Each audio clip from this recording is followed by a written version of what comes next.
Everybody hear that? Fairly alarmed here. Come on. We gotta get out of here. We gotta get out of here. Now, right now. Fear not, brother.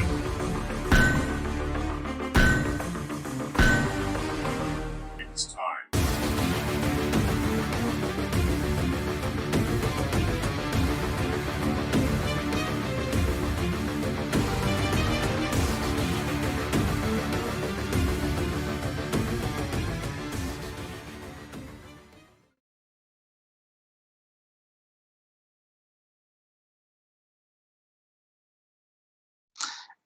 And welcome back to the Knights of Christendom. I'm your host, Frank. Joining me on my line tonight is my good friend and my partner, Neil. How are you, buddy?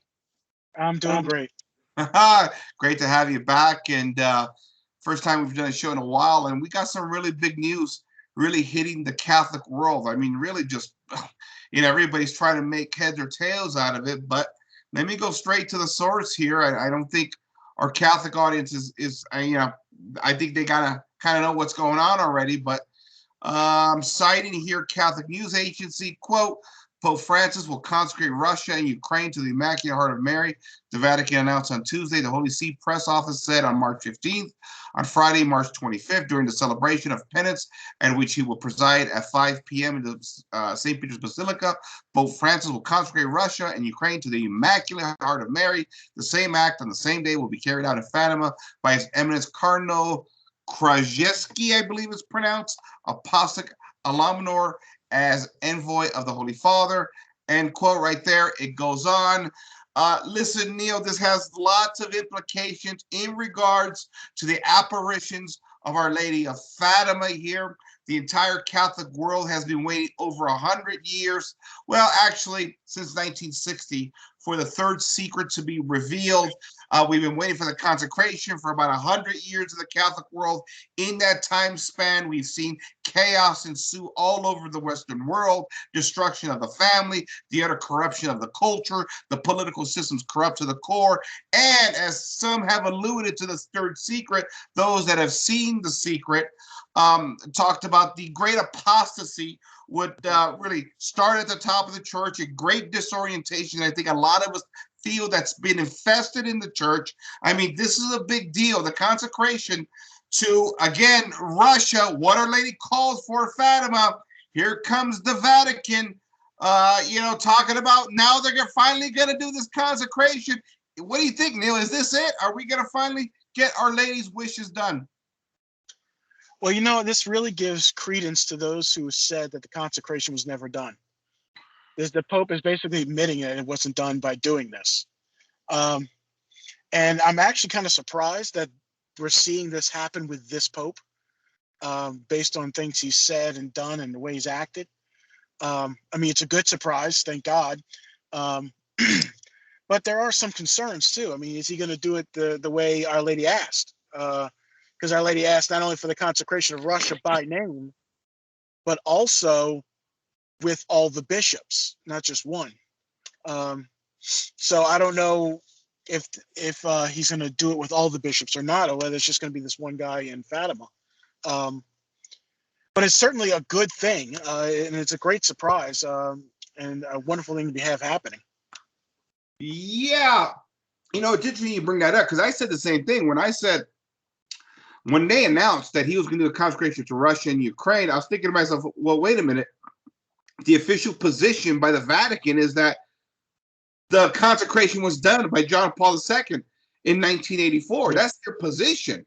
And so are they actually admitting here that it wasn't done by bringing this up again? Or do they have other intentions? Are they kind of doing some, I don't know, intellectual gymnastics here? Okay, we did it, but things look bad in the world. We got a war going on. The Ukrainian bishops are screaming at us for help because we're in the midst of this tragedy. Let's just throw another consecration up on the wall here and give this a shot. I mean, which one is it here? Is it the actual consecration Our Lady requested, or is it just, again, just an attempt at a desperate move? And so I'm trying to figure this out, what the intention behind this is. Now, the intention in and of itself may not matter if it's done properly, I think you're right in the sense that, you know, Our Lady's prophecy called with all of the bishops in the world to come together in order to consecrate Russia to the Immaculate Heart of Mary. Will that be followed through? I'm not sure. I know in 1952, Pope Pius XII did a consecration to the Immaculate Heart of Mary to Russia, but he did not do it in union with all the bishops of the world. So that has been seen as invalid. There's been a few other ones done, again, not quite following the format as requested by Our Lady. I think in general, however it's done, it's going to be good. It's going to help. It's going to bring some graces. But I think, again, I think our Lord is testing the faith of his church, testing the faith not only of the prelates, but also of the laity here, to see if we could put enough faith in him just to follow through on really a simple request, is what it seems like to me. I know within the inner workings of the church, there's politics and there's some Judases, I'm sure, as well, too, Neil, but I do find it fascinating. Yeah, I mean, it's not that hard to. I don't see what the problem is and why they couldn't follow through with the way Our Lady asked for it to begin with. Why is it they got to do this rigmarole of consecrating the world or not having all the bishops do it? I mean, it's not that difficult of a request. Just do it already, you know? So if he doesn't do it with all the bishops, I mean, I fear that it's going to be not the consecration that she asked for again. And I just can't wrap my mind around, why can't you just do what she said and call it a day? I mean, Yeah. It's not that hard of a thing to accomplish. We do consecrations all the time in different situations, you know, different things, you know, in our own private consecrations and whatnot to Our Lady. Why can't you just follow this simple formula, you know? Yeah, I It's think confusing. it is confusing, but I think, you know, for those of us that have studied this, the Fatima secrets, particularly the third secret of Fatima, which we've gotten some people from the inner workings to at least allude to some of the things they believe is in the third secret. We've kind of gone through it, and one of the things they talked about is that the third secret appeals to an apostasy in the church, and even more so a diabolical disorientation. And I think the hesitancy in doing the proper format of the consecration has to do with this diabolical disorientation. We have Pope Paul VI in, I think, the late 60s talked about how the smoke of Satan had entered the Vatican. And as we've known through a church crisis, scandal, pedophilia, a clergy that in many respects has lost the faith, I think there's inner workings within the Vatican of popes that oftentimes are not supported by the people within the Vatican. I mean, we got, like I think Vigano has said and a few other, there's a deep state within the Vatican that is always pushing and really, I believe, working for the demons of hell to make sure this consecration does not happen, Neil. Yeah, I mean, it certainly seems that way. Especially when you like with Dr. Taylor Marshall talks about the infiltration of the church. It certainly seems like that infiltration has happened, and a lot of that has to do with this and this constant messing it up, you know, not doing it right, not doing it correctly. And there are those who say that, well, the third secret has not been revealed, at least not fully. And they talk about how it's possible that the third secret refers to the corruption that's in the church, possibly to the Second Vatican Council with the reform of the liturgy and everything, and those things. And when it comes to the church pushing those things, you could see why they wouldn't want to reveal that as well, because it kind of contradicts everything they've been pushing. Yeah, which is interesting. I think what we have is a partial reading of the third secret. And now, listen, I studied this about a decade ago, and so I'm speaking off the top of my head from what I remember here. But part of the secret that apparently that was revealed, the third secret is that in Portugal, the dogma of the faith will always be preserved. That was the third part of secret written by Sister Lucy, which, if that's all we have, what can we infer from that? Well, I think the first thing we can infer here, Neil, is that if in Portugal the dogma of the faith will always be preserved, then it naturally implies that in other parts of the world it's not going to be preserved, right? Mm-hmm. Yeah, So and that also implies that the dogma will not be preserved within the the highest parts of the church. that's right. That's right. And I think that's what we have here is that the faith has been dying everywhere. Listen, I'm getting lots of Catholics. Okay, there's back and forth on this, and there's pushback saying, well, listen, John Paul II did it in 1982, hence communism, the Soviet Union collapsed in 1991, and now we've had 30 years of peace, this temporal peace that was promised if the consecration was done. Therefore, here you go, John Paul II did it. But I got all kinds of questions about this, the Soviet Union collapsing. The first of which is that I'm not sure the Soviet Union collapsed per se, because a part of it is not just the Soviet Union or Russia per se, it is the heirs of Russia. And what we saw after 1991 is not just the collapse of the Soviet Union, which we're all fed on TV, we watched that, right? But the heirs of Russia simply went underground and spread into the West. And the heirs of Russia haven't collapsed. I mean, America, Italy, all of Western, really Europe has been consumed by communism, by far leftist governments, to suggest that, well, okay, Soviet Union fell, the prophecy's preserved, but we're in a state of chaos in the West still. It's not like the faith has been reinvigorated here. Yeah, the errors of Russia still persist. Yeah. So I don't see how the collapse of the Soviet Union has to do with it, because the errors of that country still persist, still continue. And there are those who talk about, well, Russia is a very Christian nation. Excuse me, we have a God who founded the Catholic Church, not just any old Christian religion. That's right. So it's not good enough that they're just some Christian religion. They're some Christian nation. No, he calls for a conversion to the Catholic faith. And that hasn't happened.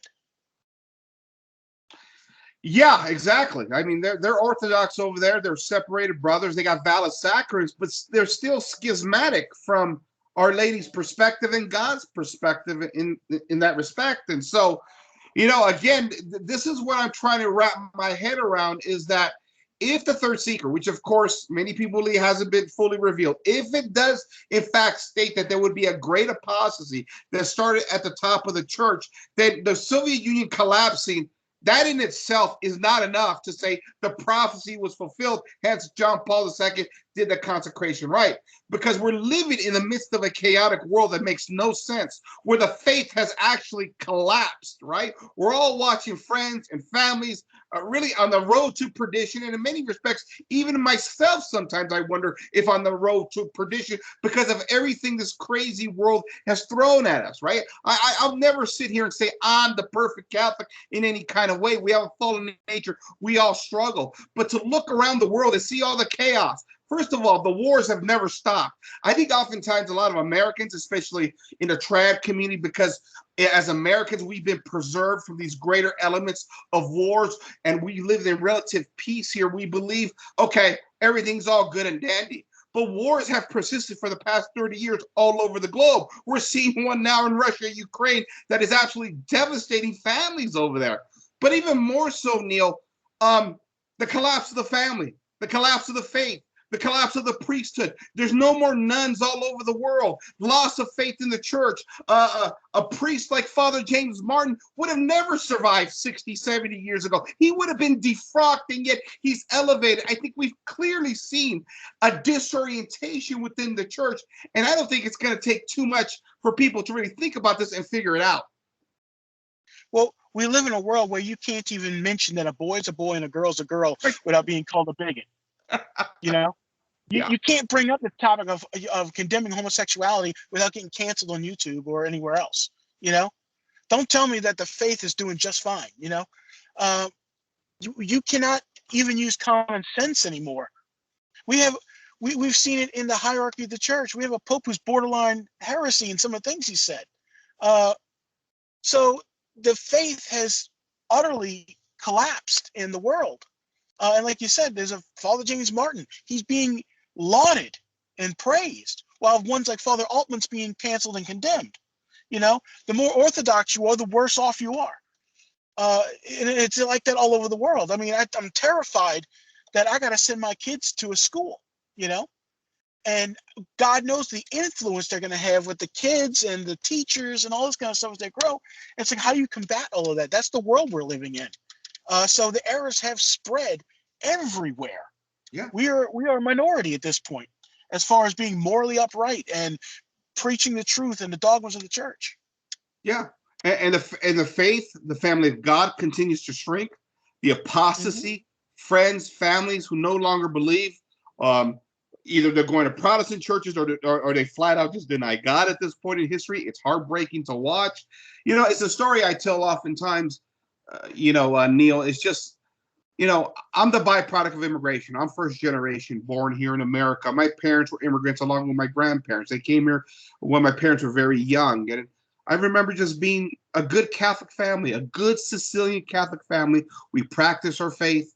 We all shared the same values. We all went to the same church, all had the same religion, all believed in kind of the same principles of right and wrong, good and evil, kind of the same mores of shame and blame. And here we are, within one generation, the faith has been eradicated in most of these Italian or Catholic or Irish families here, right? German families. It's just families no longer believe, families no longer going to church together, families no longer celebrating the feast of the saints, and families really that no longer believe in the faith. They've been consumed into the ways of the world, and really through this godless liberty that we promote in post-enlightenment civilization, everybody's fallen prey to this God of liberty to really enjoy life and put the faith on the back burner.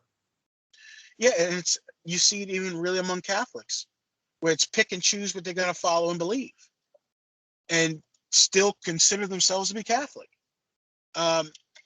There are those who are engaging in birth control, hysterectomies, and this kind of stuff, and it's like no big deal.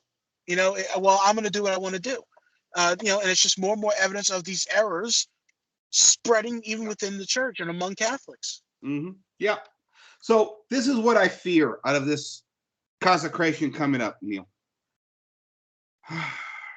Pope Francis, listen, I don't bash the papacy. I love the seat of Peter.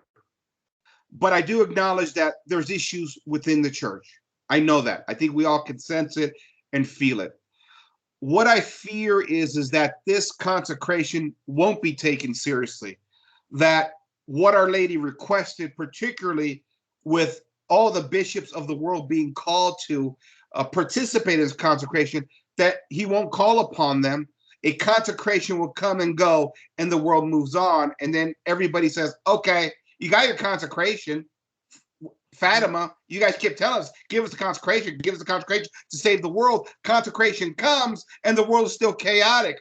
What are you Catholics believing in now at this point in history? Because your consecration failed. I fear that a pope that is, oh man, I don't want to step in here, okay? A pope that I'm concerned about is not going to take it as seriously as it should be, and thus the entire apparition in sort of the public sphere is discredited, Neil. Yeah, I kind of feel like that might happen. Because like I said, he's not going to have all the bishops in union with him do that. He's only doing that one cardinal in Fatima. Right. And I feel like it's just going to be, well, look, we did it. Now y'all can shut up about it, and it's just going to cause more division among people who say, well, no, you didn't do it right. And then the others are going, well, no, he did it. So y'all need to be quiet about it now. Yeah. It's going to cause more problems. Well, what I'm seeing already is a claim that people that believe in the apparition of Fatima are believing in an event that's unfalsifiable, right? As long as the church doesn't do this, we can believe that this is the antidote to save the church and ultimately to save the world. And we can continue to claim Fatima, Fatima, Fatima, Fatima, which, if it's unfalsifiable, we can claim that without ever having any proof that Fatima is real, right? And this is Catholics that are talking this way. I guess my question for you, Neil, is that do we believe in this unfalsifiable thing where we can continue to claim Fatima, Fatima, Fatima, Fatima, and as long as this consecration never happens. We're holding on to false hopes, I guess. Yeah, that's a good one. I don't know how to answer that. I mean, Listen, you're always going to have that going back and forth. Right, you are. But I guess my answer to that is simple. Let the church do it with the proper format, and then we can all find out. Yeah. Yeah, it really is simple. Yeah. So follow through with it. Do as she asked you to do, and then there you go. Then you'll know. Exactly. So, and the other thing I'm hearing is, and this is from a lot of Catholics as well too, that don't like the Fatima apparitions, don't like the idea of private revelation. Listen, it's private revelation, okay? That could send you down a spiritual hellhole if you continue to follow private revelation, right? We have our public revelation. We have everything we need in the church with the sacraments and the hierarchy and the traditions, Neil. Public revelation was closed at the death of the last apostle. Private revelation is a private matter. You can believe in it as long as it's church approved, but we don't need it. Thus, let's just ignore Fatima because it's not necessary. Well, we don't need it for our own salvation. That's the public revelation part, is what we need for salvation. But if we believe in Fatima, Our Lady asked us to do this for a specific purpose. And to ignore Our Lady is to really start to deny the faith, is to deny all the things that we have in our tradition about Jesus Christ and honoring his mother and following what we're told to do. It's like the wedding feast of Cana when she says, do what he tells you to do. It's like, well, she interceded, So in a sense, we're doing how she commanded us to do it, to follow him. So to just outright ignore a message from heaven is foolish. Yeah, see, I feel that's a Protestant mindset in many ways. Because, Neil, even if you read your scripture, in times of turmoil, crisis, confusion, God always sent messengers down to his people to get them back on course, right? And this is the problem that I have, is our civilization is off course, and it's massively off course at this point in history. If Our Lady was sent down and the church approved it, see, on one hand, they say, well, public revelation, just follow everything in the church. But the church approved the private revelation. You just can't ignore it. Yeah. I mean, I just don't understand the logic here. I mean, there's nothing about the private revelations that are contradictory to the faith. Like you said, our faith, or should I say our salvation, comes through the church and the sacraments. But the message itself is simply a byproduct of God communicating his message to his people and giving us forewarning about what's coming down the pipe. Neil, Yeah. If Jesus himself appears and says, listen, this is good, this is for your good, do this, and you go, well, that's private revelation, I don't know about that, you're missing the point. Yeah. And so I don't know what to say here, especially when a lot of this stuff is coming to full fruition when you look at this thing. And so I'm not one to chase apparitions, okay?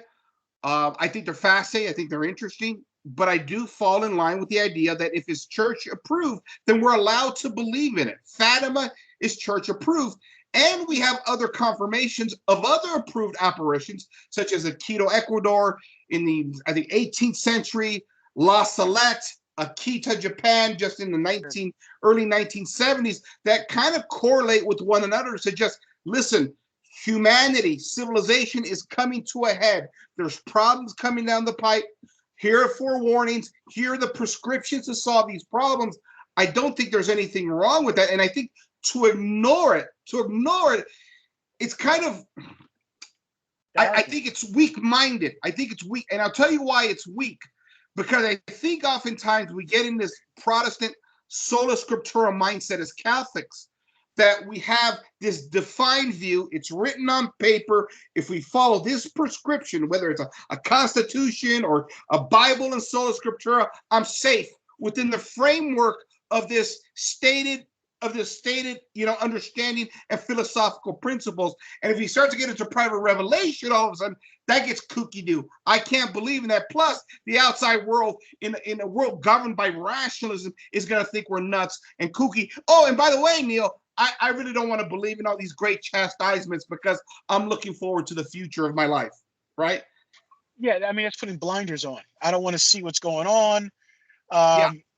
And it has this idea that somehow God is disinterested in what's going on as well.